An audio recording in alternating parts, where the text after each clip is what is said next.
Hello, my loves. Welcome to day 13 of ParaWomen Radio's Live Miss. I have a little bit of an upset stomach today, so I dived into the vaults of ParaWomen Radio, and we're going back to March of 2008, where I interviewed the president of a MUFON chapter. I shared my UFO experiences, and I thought that you'd be interested in hearing them.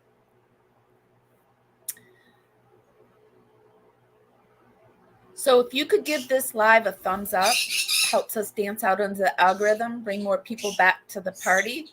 Today we're airing over on Facebook, Feel Good University, and ParaWomen YouTube. I did the show off and on for 3 years. I had various co-hosts throughout those years. In this show's episode, I have a co-host by the name of Christy. She's a psychic medium.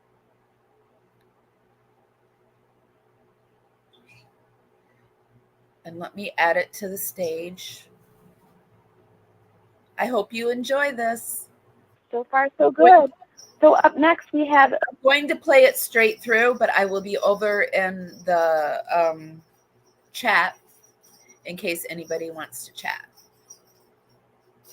Elaine Douglas. Elaine Douglas is a board member of JAR and has been a UFO researcher since 1985. She is MUFON State Director for Utah and was State Director for Washington, D.C. for many years. In the 1990s, she was an organizer for Operation Right to Know, an organization which sponsored public protests against UFO secrecy. She holds a master's degree from MIT in military policy. And she's going to come on tonight and talk to us about Keepers, which is a book by Jim Sparks. And also we're going to be talking about a man who applied for a job with the CIA and was given a polygraph test by a female alien. Can you believe that? Wow, that's crazy. Crazy. Looking for Elaine. No, forget it. You gotta go find your own. Okay, use this. Just press it. That was not Elaine. No, it was not. Hi, Elaine. Are you there? Hi, Amy. Hi. Hi. Hi. Very I'm talking to Amy and who? Christy. Christy. Thanks. We had 2 callers on, and I wasn't sure which one was yours, so I just did the first one first, and that was not you, and now here you are. So, Elaine, when you sent me those 2 articles, I did not get the one about the CIA guy. You said you were sending it as an attachment, but it wasn't there. But I did get the one on Jim Sparks, and I read through it. So let's talk about Jim first, and then we'll go on to the CIA story. Well, Amy, I'm very interested in the abductions. And you mentioned JAR. JAR is the acronym for the Journal of Abduction Encounter Research. And it's an email quarterly, and we publish a lot of articles on the abductions. And it's a very disturbing thing that's going on, where the reason I pointed those 2 articles out to you was because on the one hand, the Jim Sparks article is about a human being whose rights are being massively violated by aliens, by which I mean extraterrestrials. And the other article is about a fellow we'll call Kevin, whose rights were massively violated by human beings. And what that article, though, the second one about Kevin, who went to the CIA in all innocence, thought he was going for a job interview and was given a lie detector test by somebody who wasn't human, what that showed me once and for all is that the American government is in very close contact with these aliens. And that's just something that I really didn't want to know. Yeah, that's scary, isn't it? Yeah, I always say that, the paranormal, the ghost stuff doesn't scare me as much as this UFO stuff does. Yeah, because ghosts aren't political. Well, and ghosts aren't trying to take over the world either. That's right. The ghosts are just wandering around lost. And that's not, it's scary, but it's not, it doesn't threaten society. And so what I see is really wholesale violations of human rights. We're just the pawns here between two sides that are using us as lab rats. When I say us, I mean, American citizens who, and there are many, many, many thousands, we don't know how many, but of people who are victims of these abductions. And increasingly, just to continue on the human abductions by human side for a minute, more and more people are reporting this, that they are being abducted and taken by by humans. It's like Men in Black, true stories. Yeah, they're people come and when you talk to the witness for a long time and you get the details, you realize that probably these were people and not aliens. And again, with the Kevin story where he went to the CIA, it shows me that the aliens are very much involved with the government. Okay, why don't you tell us the Kevin story? How did Kevin get to the CIA to... Right. Well, see, Kevin is an abductee. He's abducted by aliens. And so it's obvious to me that the reason the CIA, they ran an experiment on him, that they decided to find out what would it be like to present a non-human being, just spring it on him, to a person who is an abductee. But Kevin did not know he was an abductee. This is typical with abductees. They go for years and years and years, and they have no idea what has happened to them because their memories are wiped out. And so I can see no reason why the CIA did this. Now, the thing about the polygraph test, that's a lie detector test, is that when you do go and apply for a job at the CIA, they give you a lie detector test. It's standard operating procedure. So there was nothing unusual about that. What was unusual was that when Kevin went, they take you into a room and they sit you down, and the door closes and you're alone, and then in comes your polygraph examiner. So into the room with Kevin walks somebody who's not a human being. So she was obviously, like, they didn't even try to make her look like a human being. She was just... Correct. Was she a gray, or what was she? Well, she was I don't want to say, but possibly a hybrid. Oh, okay. That is, the way he described her looking was she had a normal build, apparently. He didn't pay much attention to her body, mostly her face. He didn't even notice her hands. That she was wearing a wig,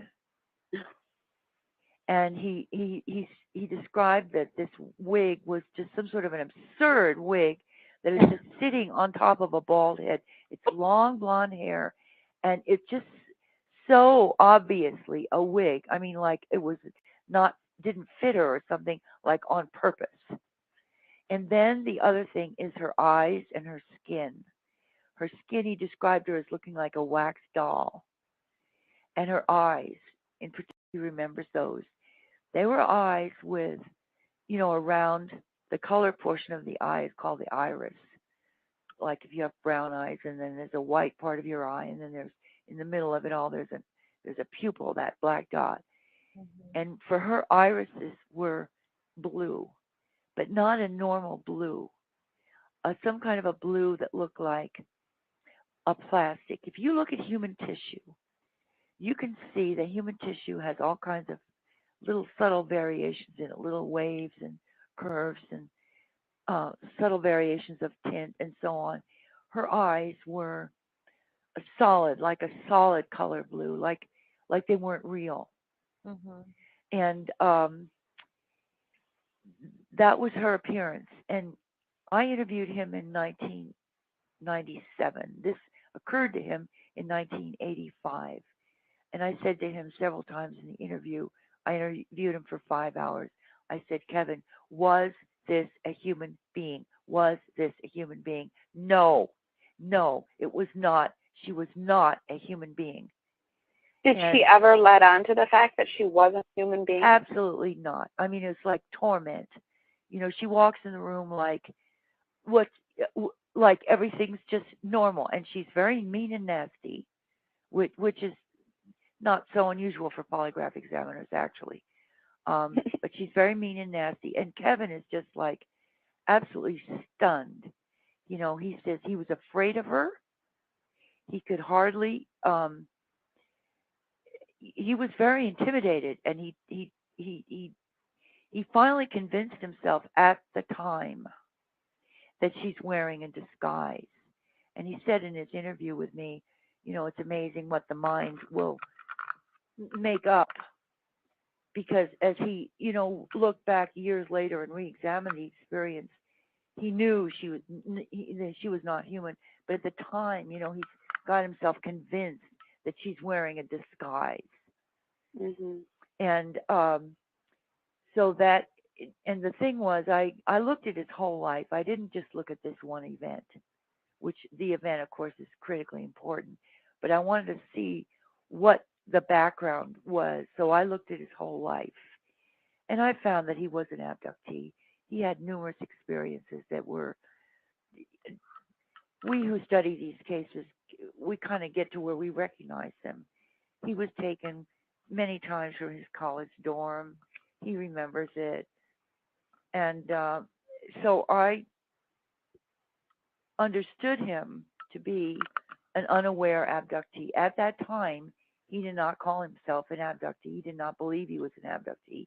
He did not say he was or think in those terms at all. And this is very, very common and typical of abductees until they reach a point in their life, if they do, when they often do, that things happen or are made to happen that make it undeniable, and they begin to understand that they have been abducted by aliens.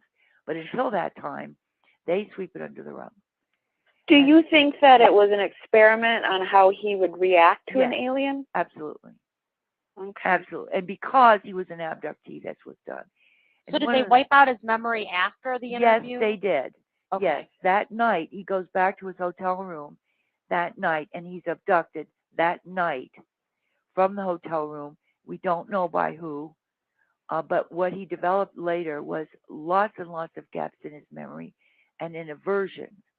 He had an aversion. He said that as soon as the third day, when you go to the CIA to be interviewed, they keep you for 3 days. They fly you to Washington, and then it's 3 days of different stuff. So at the end of it, he called his mother, who lived in that area, and said, "Come and pick me up." And he said from that moment on, he would not think about it and would not talk about it for years. It was just like a curtain came down. And that in and of itself was not normal.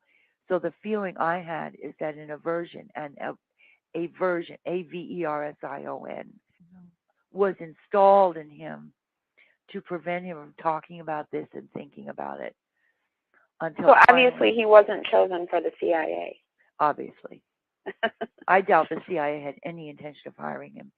And one of the questions that preoccupied me throughout the time that I was studying his case was, how did the CIA know that he was an abductee?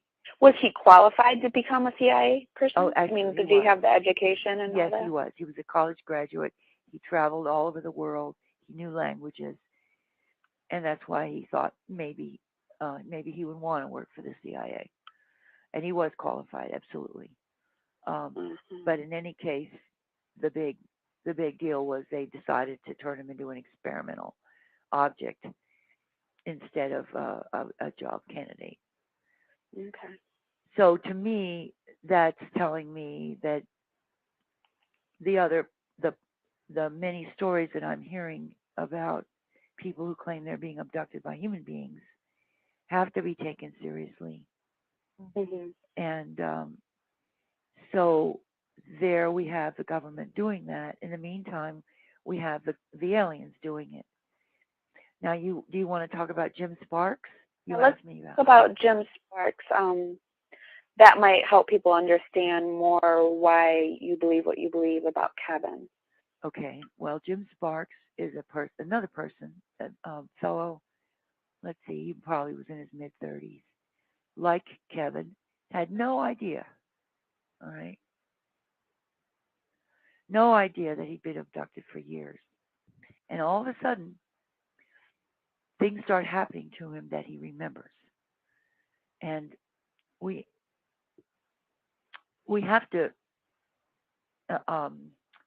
assume, and there's some evidence for it explicitly, but when the aliens decide that it's time for you to remember, because they obviously do this, they when they want you not to remember, you don't remember. Mm-hmm. When they want you to remember, they start letting you remember. So Jim Sparks now goes in having absolutely no memory of anything that happened to him prior to the period that he covers in his book. The book is called The Keepers. The weird thing about what you were saying in the article about Jim is, this is what I've always heard too, is like they walk you out or they lift you up and they float you out. But you said to Jim, they took him out in a hurricane. Right. That's right. And even though there's more than one way that they take you, the way they took Jim was quite notable. And in my article, I referred back to a psychological book. See, there's a lot in I called the article "The Breaking of Jim Sparks." The breaking of Jim Sparks. I saw everything that was covered in the book as a kind of a textbook. Well, it's a great how you break somebody. Okay, so about the hurricane, the way they take him, he isn't walked out or anything. He's just all of a sudden he's like he's in a hurricane. And this is extremely traumatic. And I mentioned from a book, a psychological book, that in the psychological literature, when they talk about brainwashing and breaking people down, they say if you want to break somebody down, traumatize them, subject them to a trauma, preferably repeated traumas, because it disorganizes their mental. It just breaks their mind up.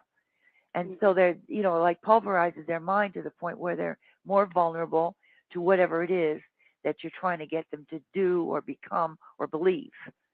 Mm-hmm. Well, you liken it to the military and boot camp, how they break you down and then they build you up. Yes. So first Jim is taken over and over and over and over and over and over in this hurricane. Then when he gets to where he's going, he's paralyzed and he's completely powerless. He's a kind of a macho guy, he kind of bops around the world, makes money, and thinks he's pretty hot, and here he is all of a sudden, bam, he's in some place he's never seen. His mind is blown, and he's completely powerless. He can't do anything about it. Mm-hmm. That's what scares me about this. Yeah. Thank you. But, they use torture on him. He called it torture. It sounded almost like a Clockwork Orange, like when they were like making them learn their alphabet. Right. It reminds me of that scene in Clockwork Orange where they, pry his eyes open so that he is forced to look at it. Right. And this thing about the alien alphabet, I don't think that there's all that much significance to the alphabet. I think the alphabet was just a tool for them to force him to a task.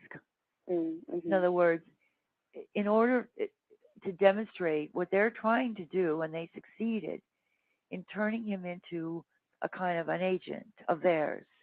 Mm-hmm. So they need a set of tasks that they make him do, and as they go on and on with this, they can see to the extent to which he complies with the alphabet learning.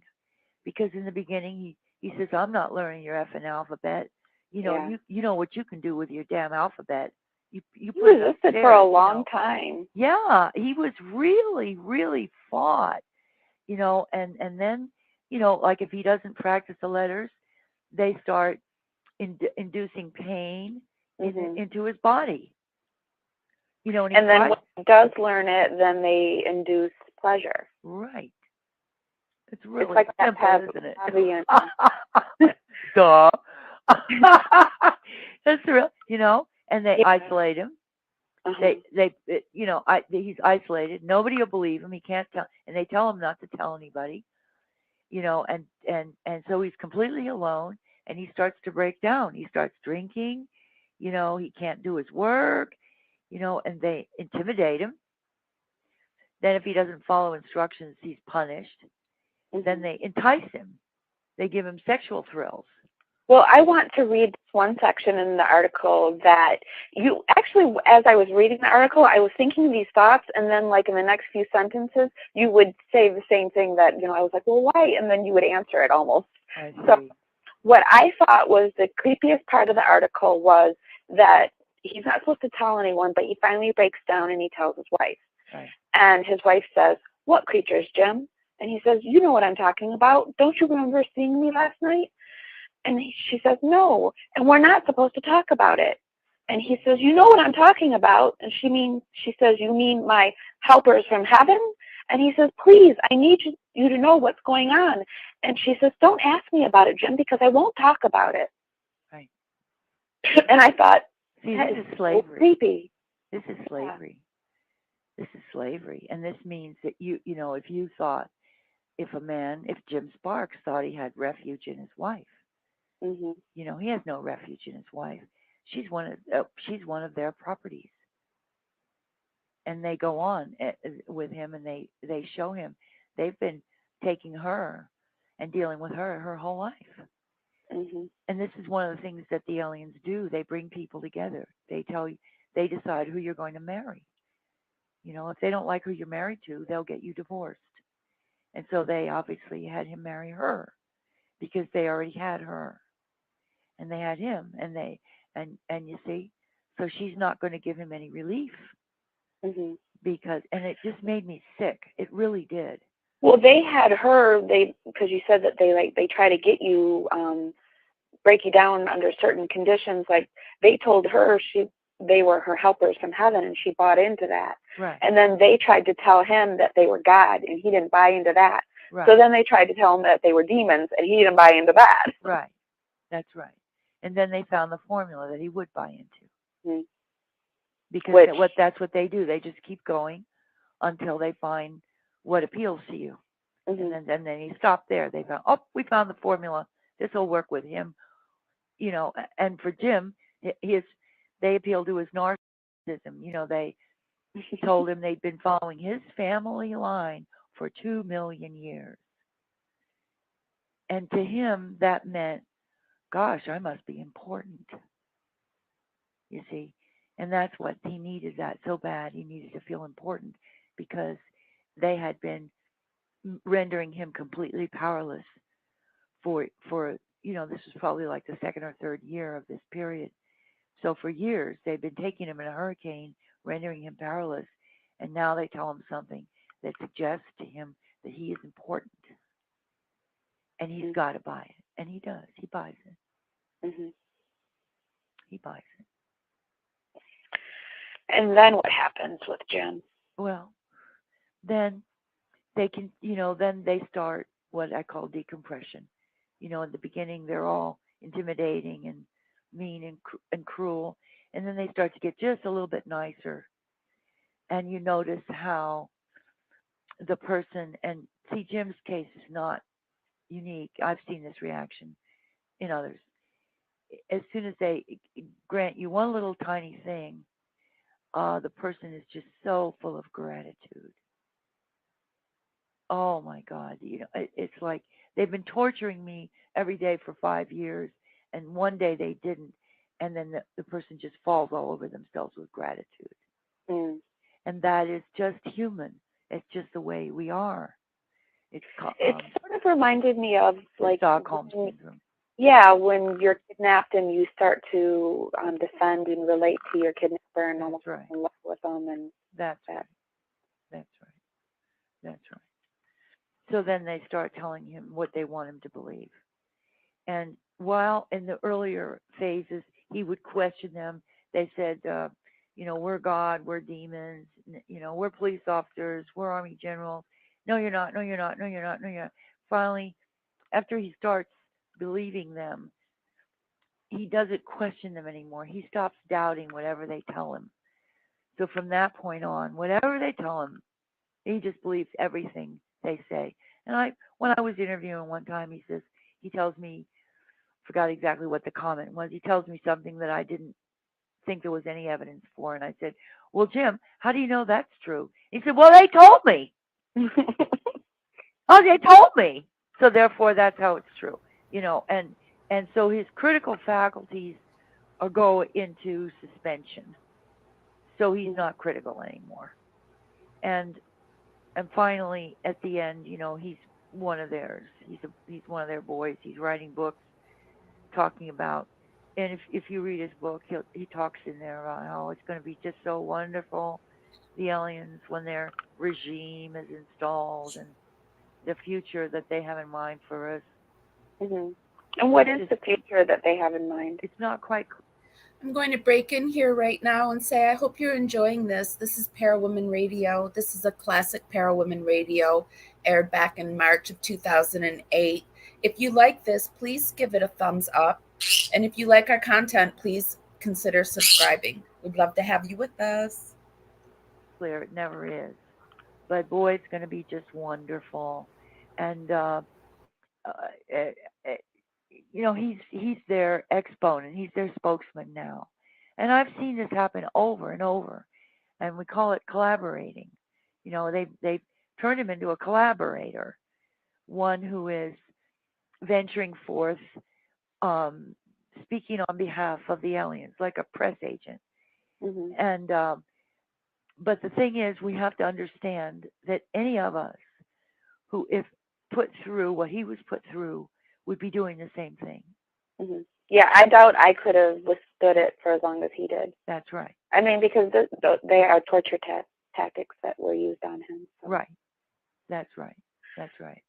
And wonderments. I mean, when you encounter their technology, it seems so impressive. Mm-hmm. What they're technically, their science, their technology, what they can do is very impressive. And that's another thing that leads to capitulation, what I call capitulation. And Jim referred to it as a surrender, the point where he surrendered. Mm-hmm. And so there's a lot of elements they bring to bear in when they break somebody down. And so that's what we're up against. Why do you think they work so hard to break them down? I mean, yeah, they do, don't they? I mean, they take a lot of time on a lot of people. I mean, the amount of time they spent with Jim is normal. Some things about his case were not quite typical. But, I mean, as far as the amount of time, if you have any abductees on your show or you've had occasion to talk to them, they will tell you about the hundreds of encounters, the hundreds of times. Mm-hmm. And how they break into your dreams every night. Mm-hmm. They take over your dreams and they use it as a way to propagandize you. And the thing is, what they do, I mean, I just made some notes before this phone conversation, like I read in the book Soul Memories by Misty Rhodes. They attached personality to her. Attached a personality to her that goes with her wherever she is, to keep an eye on her, as if the implants, as if the physical implants weren't enough. Do you remember the Gulf Breeze 6? Do you remember the servicemen? This is about 7 or 8 years ago. Some servicemen deserted the army in Germany and ended up in Gulf Breeze. You may not remember that. I don't remember that. Yeah. Well, one of them wrote a book, and the aliens caused all that to happen. They made them do that. And it's just the kind of thing. Here, these people are being completely used by the aliens. Katarina Wilson, who's a well-known abductee, she wrote a number of books. She had her music career was destroyed by them. They said, we don't. It's not convenient for us that you be a musician. We need you full time doing our stuff. And the physical things they do to people are just like Katarina. She reports that she's had hundreds of surgeries. Hundreds of surgeries for what? One of the aliens. She's had hundreds of surgeries. Yes. One of the types of procedures they perform is baby making. That one we know about. Yeah. All these other surgeries, it's not even clear what they were for. And she submits, and she makes excuses for it, and she's a wonderful gal. I really like her. But just like the status is capitulated. If they work on you for a while, you capitulate. And when you capitulate, everything they do is okay. I read somewhere that they're not interested in people that are diseased. Is that true? Do they like just leave those people, like they're only looking for really healthy specimens? Is that true? I don't know. That's not quite clear, because there are some people with disabilities who are abductees. Okay. And if we assume that one of their purposes is making babies, then you might be in a wheelchair. You still got ovaries. Uh-huh. So, but for example, they wouldn't abduct someone who has AIDS because that would be a disease. I don't know. I don't know. That is a really interesting question. I'm going to keep that question in mind. Okay. That's very. I also wanted to ask you about these reptilians, because I had an experience of a reptilian, and I'm not quite sure what it's about, and I have no memories of ever being abducted by aliens, and I had this weird experience, and I've talked about it, and I'll say it real brief because the listeners have heard it before. But I woke up one night, and there was this tall lizard, standing at the end of my bed, and it freaked me out. But I wasn't like, people were like, well, were you out of the room? And it didn't freak me out enough for it to make me bolt. But I rolled over, I turned on the radio, and this weird language kept coming out of the radio that I'd never have recognized before. And when I did wake up, the interesting thing was he was right by the closet, or she, I don't know. And I think I startled it as much as it startled me. And our friend Nick, who is into the UFO, he asked me questions. Like he said, well, was it by a closet? And I'm like, yeah. And he said, well, they use those as portals. And I was like, oh. And we had been up on an investigation where this guy claimed that UFOs had been visiting him repeatedly. And I'm just wondering, did I bring one of them back with me, you think? Do they think they were like, well, what's this girl all about? Why is she here? And just checking in on me? Amy, what I think you should do is contact an organ. What state are you in? Where do you Michigan. live? Michigan. All right. Contact me and an organization called Opus, OPUS, and they have a roster of medically trained hypnotherapists. All right? Mm-hmm. Hypnosis is a very benign. I'm not saying you're going to like what you might find out. Yeah, I don't know if I want to find that, out. The story is necessarily benign, but the process of hypnosis is benign. It's not to where you lose control of yourself. What the hypnotherapist does is put you in a state of deep relaxation. And when that happens, your mind is able to remember things that normally you don't remember. It's quite interesting. You wouldn't know necessarily that a state of deep relaxation will cause a memory to come back. But I think you owe it to yourself to find out the duration of this memory is what? Just a few, like a couple minutes?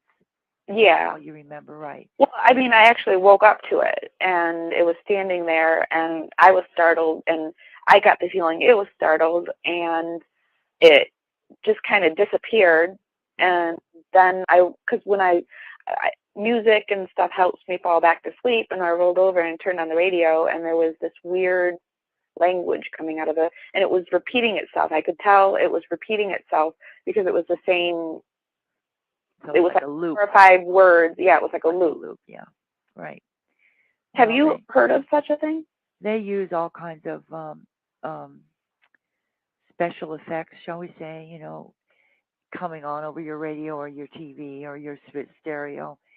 That we have many accounts of that, to where they just so come the through. reptilians.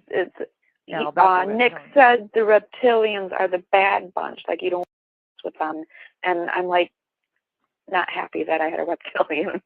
Sure, that makes complete sense to me, honey. I really understand that. And what I think you want to do is to find a real good, reputable hypnotherapist without an agenda, who doesn't going to try to convince you of anything, which none of them should do if they're reputable. And, commit yourself for a few $100s to have a few sessions with them to explore this event and see, because I would think that under hypnosis you'll remember more about what happened that night. Oh, so something could have, like, they could have been placing me back in my bed. Yeah, that could have been the end of an experience. It could have been the beginning. In other words, I would think there's more to it than what you recall. Can you tell us a little bit about the reptilians and why they seem to be different than the grays? And I have never put too much emphasis on what they look like. It's quite unknown to us what the significance of what they might look like is. What's the significance of it? The reptilians, so-called reptilians, some people say they're in charge, and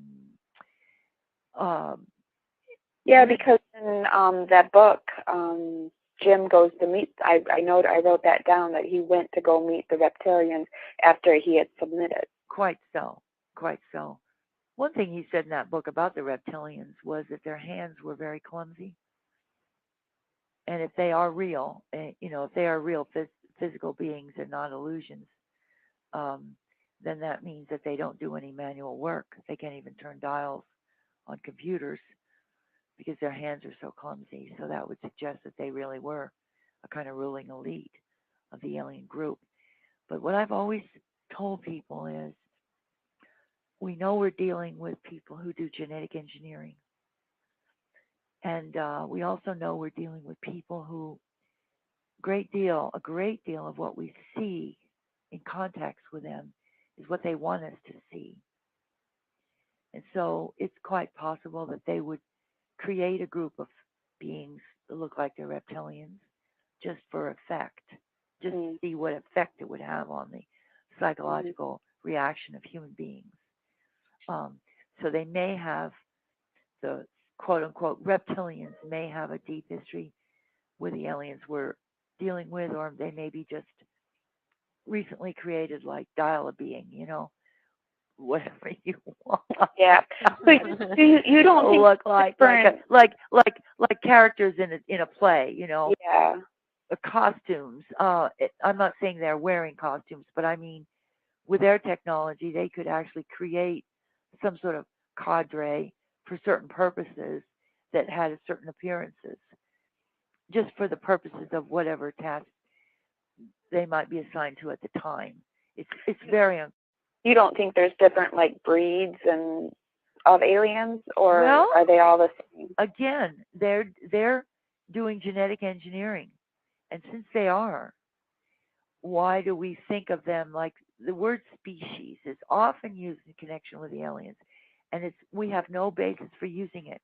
A species, as we know it on Earth, is like a dog or a horse or a worm that is, shall we say, set in like a pattern of being what it is. There's no crossovers. It's an isolated biological theme of gods, the theme of horse, the theme of worm, and they're in like they're separate from other species. But the aliens, I mean, how many accounts do we have of them presenting babies and older and adults who are apparently hybrids? So they're taking human genetic material, and what are they matching it up with?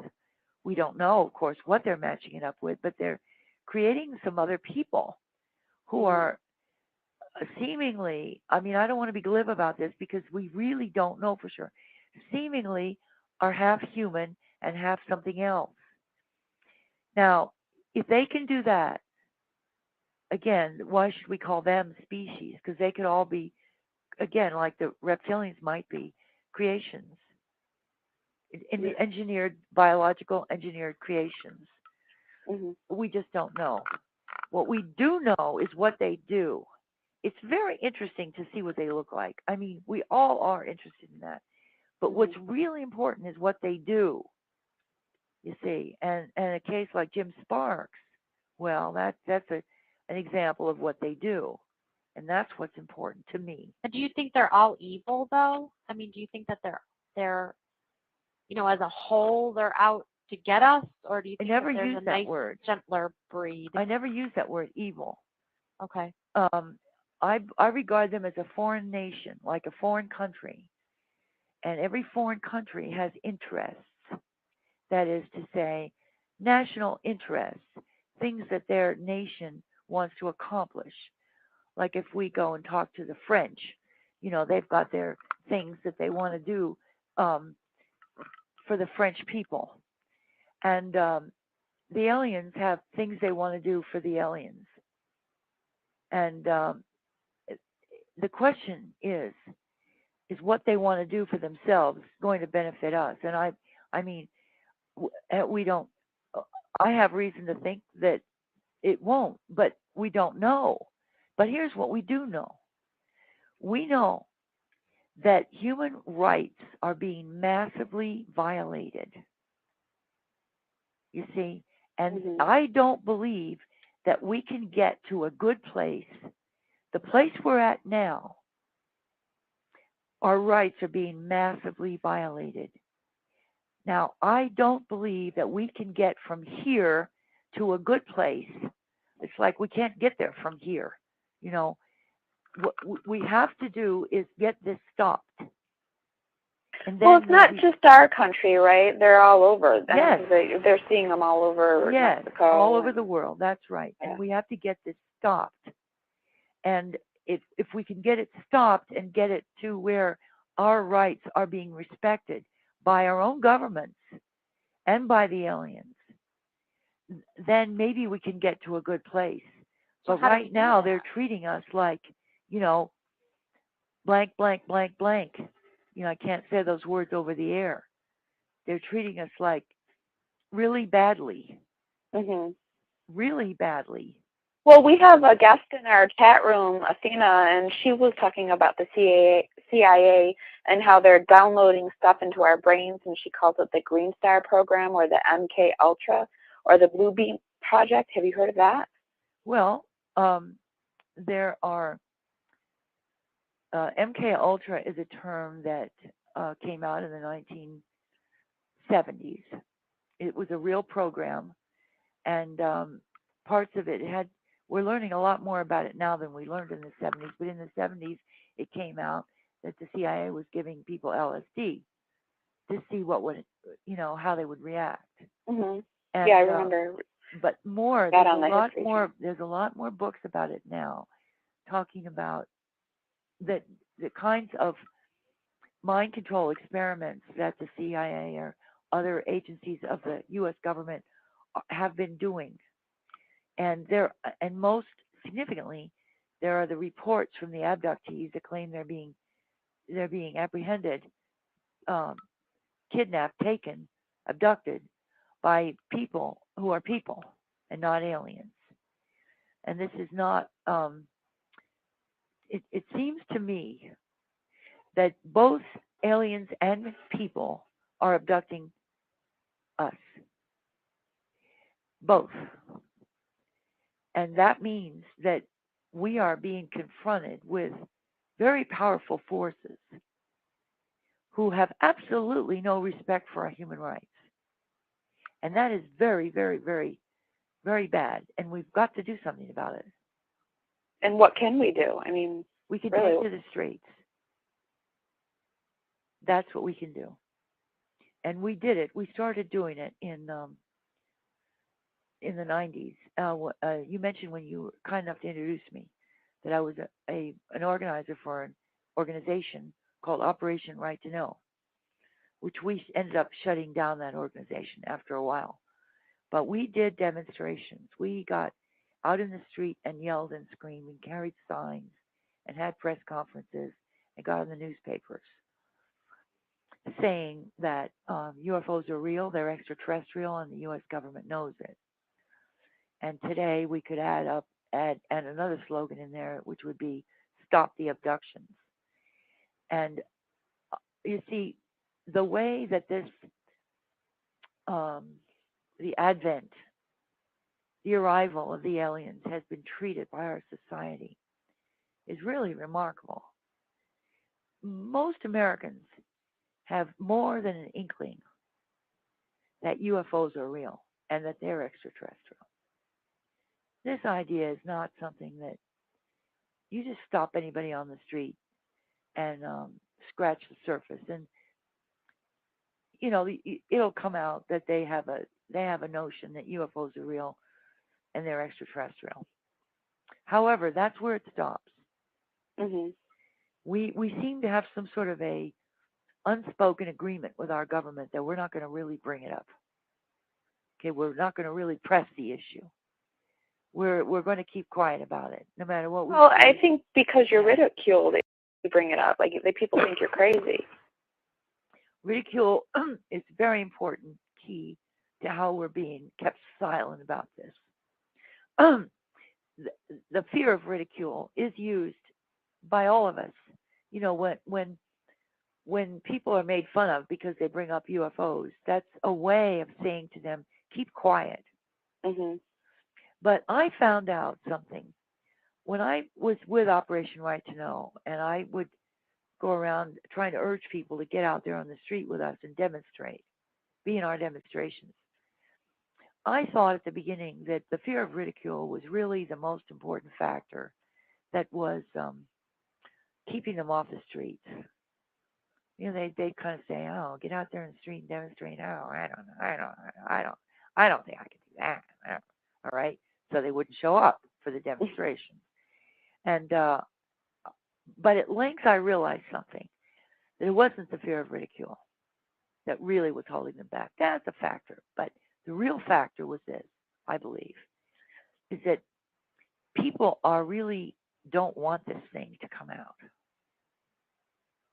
because it's just so indescribably radical. So it'd be like opening up Pandora's box. Yeah, I mean, there's nothing in human history that compares with what a new thing. This is a new thing.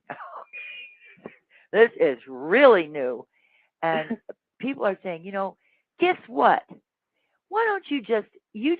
We're saying in essence to our government, this is our unspoken message. Why don't you guys, you U.S. government, CIA, whoever you are, you take care of this problem? We kind of know it's there, but it's not convenient for us. We don't want to have our normal life disturbed. Mm-hmm. And if it's there, you take care of it. Do you think there's anything really our government can do about it? Do they have the power, the technology to stop this? Well, that is a question. The biggest question in UFO research today, as far as I'm concerned, is what is the nature of the UFO cover-up? There is a UFO cover-up. That's obvious. That's obvious from the case of Kevin. Mm-hmm. Just alone, that case alone, But there's massive amounts of evidence that the U.S. government is greatly, greatly, greatly aware of all that you and I have been discussing. Mm-hmm. And okay, so that's kind of like it's like an onion, you know. The outer skin says they're aware of it. Okay, so we peel that away.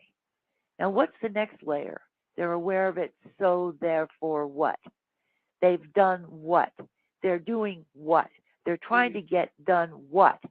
You know, what is on inside those secret parts of our government that are dealing with this question? What are they doing? And we don't know. The case of Kevin did clear up one thing for me, because it's one thing to say, well, maybe the aliens come and visit the U.S. government every once in a while. Okay. Yeah. But with this woman who was there at the CIA, this is in Langley, not Langley, no, it was in Tyson's Corner, Virginia, in the middle of the day, in a regular CIA building. It wasn't in some underground facility in, Nevada. It was right in Tyson's Corner, which is just immediately adjacent to Washington, D.C. In the middle of the day, in a regular CIA building, here's this alien. So maybe it is like Men in Black, where they're just all hanging out there in the coffee room. Well, I had asked myself over the years, one of my questions had been, is the U.S. government, or the cover-up, are they in face-to-face ongoing contact with aliens? Are they in face-to-face ongoing contact with aliens?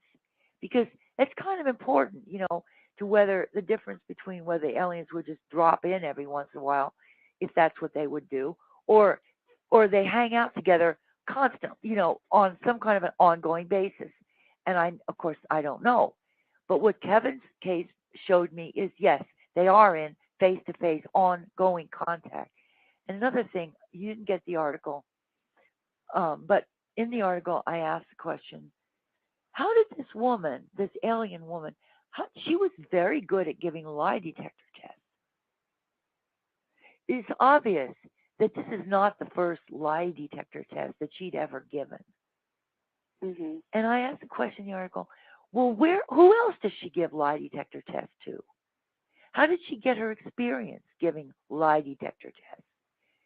What's the history behind her being so? And she was, if you hadn't seen what she looked like, I mean, her body language apparently was human. I mean, she looked like, I put in the article that if I had access to Kevin today, which I don't have, I would ask him if she had looked normal,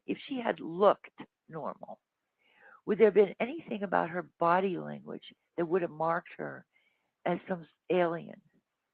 Mm-hmm. Because he didn't say there was. He says he says she folded her arms. He described things she said. And it sounds to me like she had a pretty good command of. Did she have a normal voice? I asked him that, yes. She had a normal voice. Did she have any smell to her or anything like that? I asked him that. He didn't smell. He said she had no accent. He said, I'm really good with accents, he told me this. And she had absolutely no accent of any kind whatsoever. Huh. So I'm wondering, what does she normally do besides give lie detector tests to unsuspecting abductees over at the CIA? All right. Well, the funny thing is, I keep picturing this alien in a wig. Right. I keep picturing lipstick on it for some reason. Like, that great big red lipstick. Did she wear any makeup? You're all over the place. Yeah. Yeah, I asked him, did she wear any? She had no makeup on, and she had no jewelry on. This wig thing, though. Did she drink or smoke or eat or do anything like that? No. No. And no one else was in the room when she was there except Kevin and her. So it's quite possible she could have just, they didn't know about her doing that, maybe. Well, maybe she just I don't think you get in a CIA building unless they know it. Well, I mean, they can get into your bedroom without you knowing. Well, that's a good point. I see what you're getting at, that she might have just materialized there. Yeah. That's not the feeling you get when you read the Kevin's account. Okay.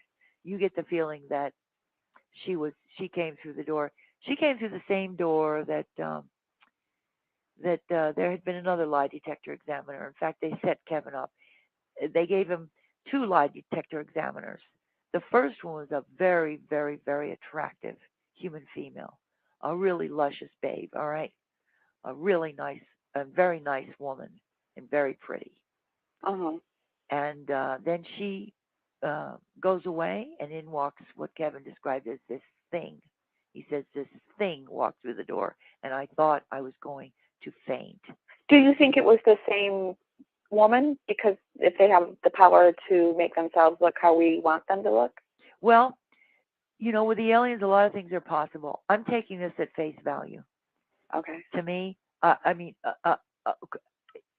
you're asking really profound questions. And I pretty much took the story at face value, that this was a setup, you know, that this woman is associated with the CIA. They knew Kevin was an abductee. How they knew it, I don't know. They said, yeah, he brought himself to the CIA. They didn't reach out to get him. It's not like he got a call from them asking him to come in. It was his idea, and in he goes. But they knew that he was an abductee, and they said, this is going to be fun. We're just going to try this little experiment, see what happens. Do you think with the flooding of all the paranormal shows and the UFO shows and all the History Channel showing all the UFO and the Roswell, do you think it's making people more open to the fact that, yes, there are UFOs, or do you think it's doing damage? Well, I don't. It's not exactly doing damage, but open is hard to get to.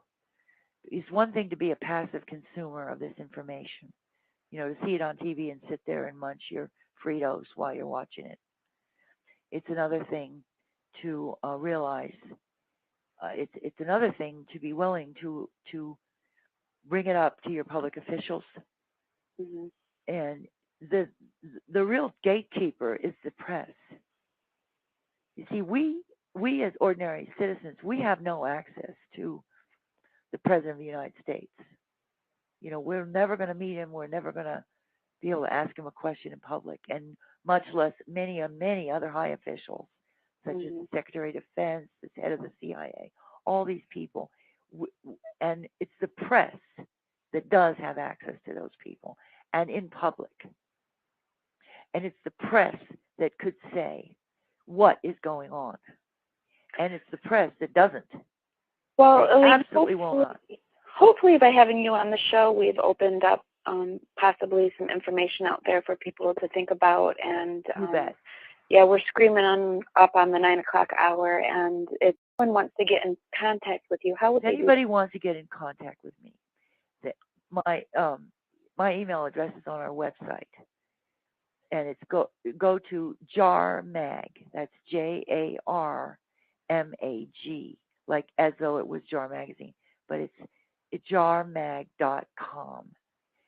jarmag.com, and you can find a way to get in touch with me from that website. Okay. And I'll also be blogging about both of our guests tonight in our Blog Talk blog. So I put their bios and their links. So if you want to just go there, you can find it there as well. Elaine, thank you so much for coming on. Thank you, we appreciate it. Was my pleasure.